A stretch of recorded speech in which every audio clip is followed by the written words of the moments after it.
èmi ò kábàámọ̀ pé mo ṣàtìlẹ́yìn fún Tinubu o. Nyesom Wike ló fọ̀rọ̀ lédè bẹ́ẹ̀. Mínísítà fún olú-ìlú ilẹ̀ wa làbújá Nyesom Wike ti ṣàlàyé pé òun kò kábàámọ̀ wípé òun ṣe àtìlẹ́yìn fún ààrẹ Bọ́lá Tinubu nínú ètò ìdìbò àpapọ̀ ọdún 2023.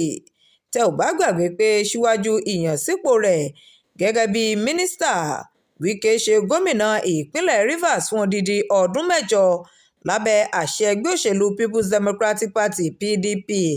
Lẹ́yìn ìgbà náà ni ààrẹ Bọ́lá Tinubu pè é láti wá jẹ mínísítà fún ìlú Àbújá nínú ìṣèjọba tí ẹgbẹ́ òṣèlú All Progressives Congress ń darí rẹ̀ lọ́wọ́lọ́wọ́.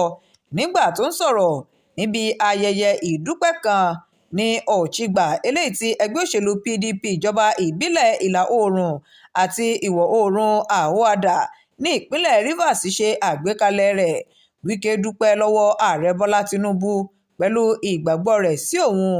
Wike tún sọ ọ́ di mímọ̀ pé àwọn kan dúnkòokò mọ́ ẹ̀mí òun síwájú ètò ìdìbò ààrẹ fún bí òun ti ṣe àtìlẹ́yìn fún ààrẹ Tinubu tó ní òun yóò tún ṣe irú rẹ̀ tí àyè rẹ̀ bá tún yọ nígbà míì, àti wípé òun kò kábàámọ̀ kankan, bẹ́ẹ̀ sì ni òun ò jẹ ẹnikẹ́ni ní ẹ̀bẹ̀ tàbí ewé oríjì.